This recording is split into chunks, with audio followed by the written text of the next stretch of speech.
Hey, what's up guys? So I just bought some more Lululemon stock. Now if you're a subscriber of the channel, you know that I've bought Lululemon again in the past. In fact, this is the fourth time this brand has been featured on my channel. And so I'm super excited to tell y'all why today that I think Lululemon is a buy again and why I'm going in for a fourth helping with this fantastic company. So first of all, Lululemon, they are on the NASDAQ under the ticker Lulu, and they specialize in selling athletic wear globally through their stores and through online channels. The brand is known for yoga pants, but they've expanded into various athletic and competitive sports apparel. In fact, I'm a big fan of their nice slacks for men. They've also seen a lot of recent expansions into that category of men's casual footwear, which launched in February this year, 2024, with plans for running and trail shoes later in the year. So the company is definitely reaching into parts of the athletic and clothing sector that they've never played in before. Company is diversifying way beyond its roots with yoga wear origins. Anyway, but the reason I'm buying is, it's for the future, but it's also because of where they're at today, and they've had fantastic business performance. They're a very strong brand. Let's talk about it. So they've consistently shown that they have a strong financial performance after the pandemic. After 2020, when the pandemic hit, they have seen huge growth, guys, and they've been avoiding the erratic results that have been seen in some of their competitors.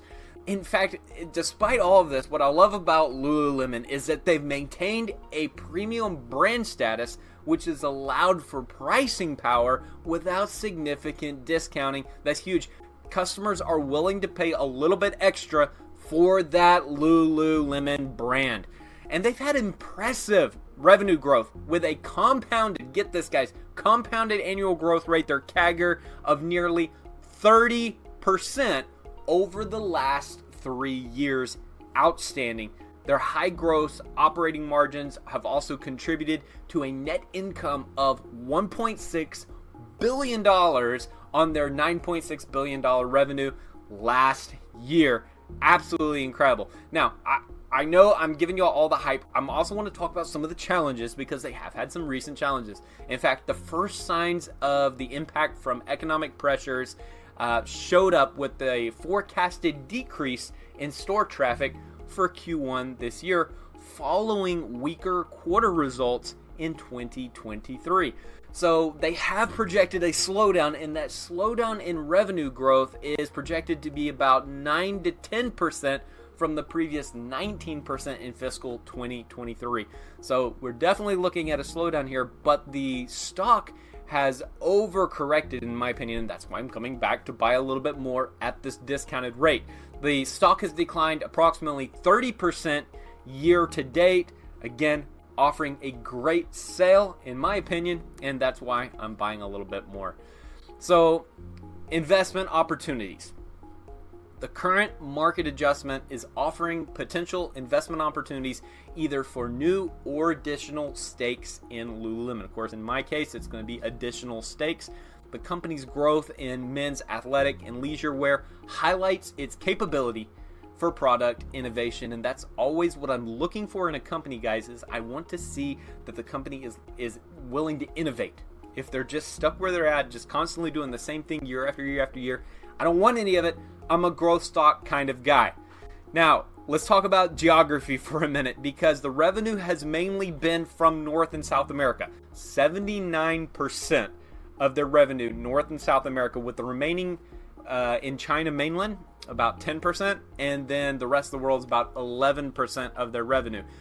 But they've seen incredible, notable revenue growth in mainland China. 67% growth in 2023, and then in the rest of the world they've seen a 43% growth in 2023. So it shows that the brand is expanding and it's no longer locked in the current hemisphere.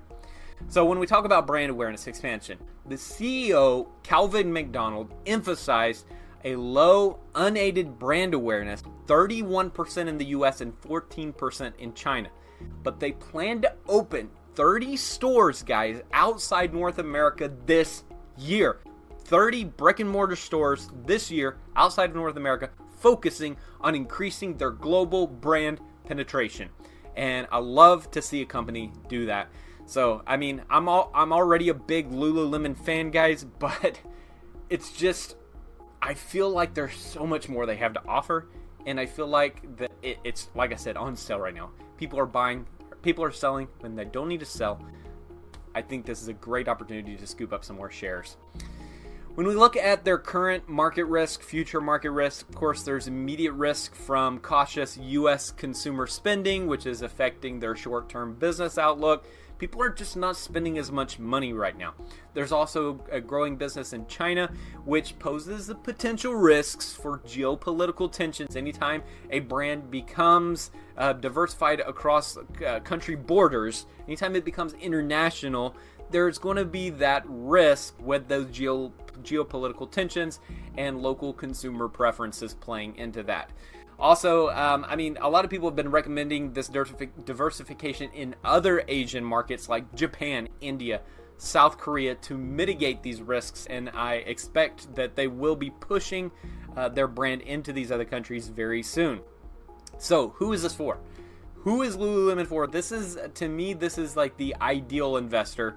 It's suitable for investors that are looking for discounted prices on a proven brand. All right, that's what we see today with Lululemon. You're getting a discounted price on a proven brand with a potential for significant revenue growth. Again, I only buy growth stocks, and to me, Lululemon is a growth stock. They're spending a lot of money, innovation, new product launches. It's advisable for those that are looking to diversify away from tech-heavy investments. Again, if you subscribe to the channel, then you know that I am heavy on tech, right? I love tech stocks, but Lululemon is a way that I can diversify into a brand that I love outside of the tech world. Now, who is this stock not for? Well, it may not be suitable for investors that are seeking higher growth sectors, okay? This is the apparel sector. This is the athleisure sector. It's not as high growth as maybe like AI, all right? And that's why I say subscribe to the channel if you're not subscribed, guys, because you'll get to see all the stocks that I buy. I buy a stock at least once a week. This week, I've been going crazy, buying a lot of stocks, making a video every single time, letting y'all know what I'm buying. Also, Lululemon is not recommended for those that are already heavily invested in Lululemon or similar retail brands. I always preach the message that you got to diversify, guys. You got to put your money in a few baskets, all right? Not all in one basket. Now, you don't have to get crazy. You don't have to put it like in the S&P 500 where it's in 500 baskets. I get that. It's kind of crazy. But diversify. It's important. Anyway, guys, like the video. Weigh in the comments section. Tell me what you think. And I appreciate all you guys. Y'all have an awesome week, and I'll catch you in the next video. Peace.